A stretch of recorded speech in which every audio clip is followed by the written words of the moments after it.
नमस्कार। अगर आप डायबिटीज़ पेशेंट हैं तो आप डायबिटीज़ के पेशेंट हैं, और अगर आप डायबिटीज़ पेशेंट नहीं हैं तो आप प्री डायबिटीज़ पेशेंट हैं। पर पेशेंट ज़रूर हैं, क्योंकि by definition pre diabetes patients वो होते हैं जिनको डायबिटीज़ तो नहीं है पर हो सकती है। इसी तरह जब सितंबर के आसपास जब फ्लू का सीज़न आएगा तो RT-PCR टेस्ट का डेफिनेशन बदल जाएगा। एक CT वैल्यू होती है, साइकिल थ्रेशोल्ड, उसको 35 कर दीजिए, 100 में से 90 पॉजिटिव आ जाएंगे। उसको 25 कर दीजिए, 100 में से 90 नेगेटिव आ जाएंगे। और अगर डराना भी है तो ये भी इतना ही सिंपल है। हर साल करीब 1.5 लाख बच्चे निमोनिया से मर ही जाते हैं। तो साथ साथ ये भी टीवी पे दिखा दो, निमोनिया बोल के नहीं, वायरस से बच्चे मर रहे हैं ये बोल के। अगर हम CKD के डेफिनेशन को देखें, क्रॉनिक किडनी डिजीज़, तो बाय डेफिनेशन CKD का मतलब होता है कि आपकी किडनीज डैमेज्ड हैं और ये आपके ब्लड को फिल्टर करने की एबिलिटी और आपको हेल्दी रखने की एबिलिटी को लूज़ करती जा रही है। क्रॉनिक किडनी डिजीज़ के 5 स्टेजेस डिफाइंड हैं, जो कि आपके ब्लड के GFR रीडिंग्स पे बेस्ड होता है। GFR एक कॉम्प्लेक्स कैलकुलेशन होता है। फॉर एग्जांपल, अगर आपका स्किन का कलर फेयर है और आप फीमेल हैं तो GFR is equal to 144 into creatinine level divided by 61.9 to the power minus 0.329 multiplied by 0.993 to the power of your age. खैर, इन डिटेल्स में नहीं जाते हैं, आप बस इतना समझ लीजिए कि डेफिनेशन के हिसाब से अगर GFR ग्रेटर दैन और इक्वल टू 90 है तो आप chronic kidney disease stage 1 patient हैं। इसको रफली ऐसे समझ सकते हैं कि जिन लोगों की किडनी 90% या उससे ज़्यादा काम करती है वो CKD स्टेज 1 पेशेंट्स हैं। इसका मतलब ये हुआ कि दुनिया में सभी लोग क्रॉनिक किडनी डिजीज़ के शिकार हैं। इतना ही नहीं, आप किडनी फेलियर के पेशेंट भी हैं, क्योंकि बाय डेफिनेशन किडनी फेल होने का मतलब है कि आपकी किडनीज 100% ठीक से ब्लड से टॉक्सिक मटेरियल को फिल्टर नहीं कर पा रही।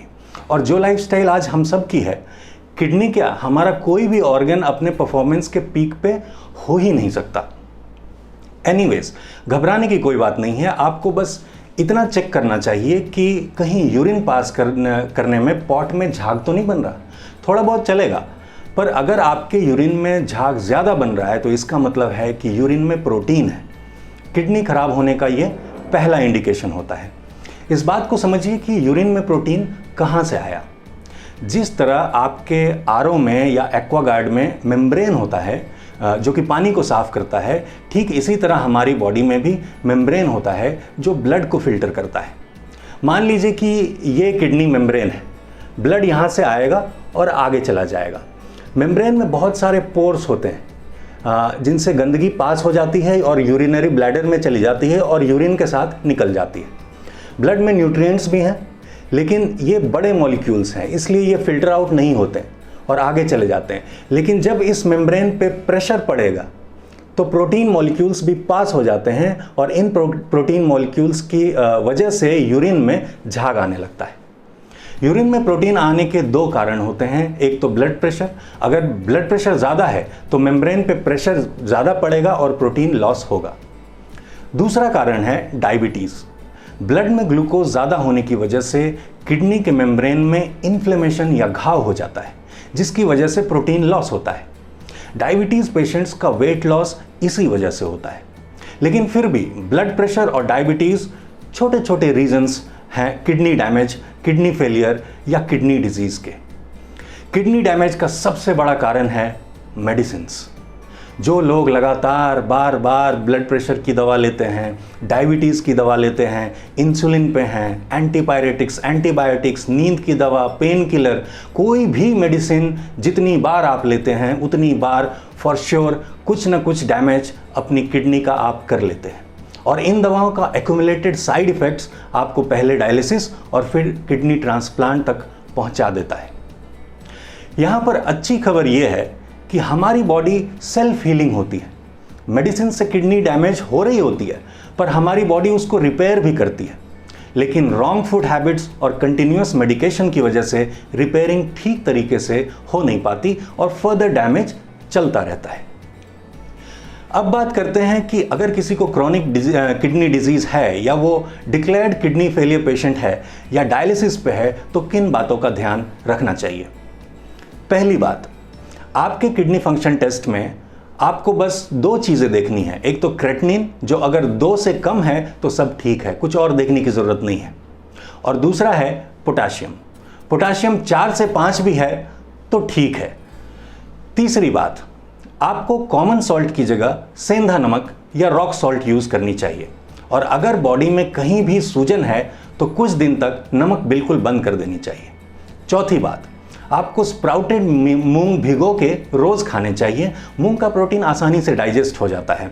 अगर आप दाल खा रहे हैं तो मूंग की दाल खाइए। और पांचवी बात, हमेशा प्यास लगने पर पानी पीना है, पर एक बार में 1 कप से ज़्यादा नहीं। पानी के मामले में डॉक्टर की नहीं, अपनी बॉडी की सुनिए।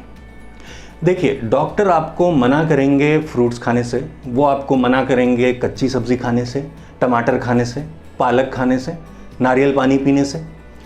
वो आपको फास्ट फूड खाने मना नहीं करेंगे, चाय बिस्किट मना नहीं करेंगे, कोल्ड ड्रिंक पीने से मना नहीं करेंगे, पिज़्ज़ा खाने से मना नहीं करेंगे।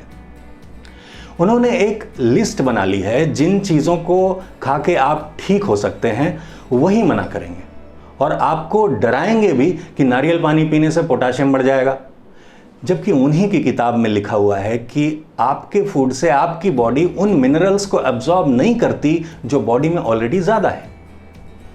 मेरे पास जो किडनी पेशेंट्स आते हैं, चाहे वो डायलिसिस पर हैं या नहीं हैं, उनको एक बहुत ही स्पेसिफिक वेल कैलकुलेटेड डाइट दी जाती है। हर किडनी पेशेंट की रिक्वायरमेंट अलग होती है, इसलिए डाइट भी टू द पॉइंट होनी चाहिए, और साथ ही मेडिसिन्स भी टेपर डाउन होनी चाहिए। अगर आप किडनी पेशेंट हैं और इस बीमारी को रिवर्स करके ठीक होना चाहते हैं, डायलिसिस और मेडिकेशन के चंगुल से मुक्त होना चाहते हैं, तो स्क्रीन पे लिखे नंबर पे व्हाट्सएप के माध्यम से आप अपनी क्वेरी मुझे भेज सकते हैं। फिर भी मैं एक रफ आइडिया देता हूं। अगर आप किडनी पेशेंट हैं तो आप 3 टाइम की जगह 6 टाइम खाइए, हर 2 घंटे पे थोड़ा खाइए। अच्छा, क्या खाएंगे? पहला मील आप फ्रूट्स का लीजिए, आप सभी फल खा सकते हैं। कितना खाएंगे? Body weight multiplied by 5। For example, अगर आपका बॉडी वेट 60 kg है तो 60 × 5 दैट इज इक्वल टू 300 ग्राम। फिर सेकंड मील, 2 घंटे बाद आप 300 ग्राम मूंग के स्प्राउट्स खाइए। फिर 2 घंटे बाद थर्ड मील 300 ग्राम सैलेड्स खाइए। इन तीनों मील्स को एक बार और रिपीट करेंगे तो 6 मील्स हो जाएंगे। आप चाहें तो दोपहर में एक बार कुक्ड फूड खा सकते हैं, लेकिन 200 ग्राम से कम ही खाना है। इससे आपको कुक्ड फूड का टेस्ट मिल जाएगा। ऐसा करने से आप देखेंगे कि ब्लड प्रेशर धीरे धीरे कम होने लगा है। अगर ऐसा होता है तो बीपी मेडिसिन को टेपर डाउन करेंगे।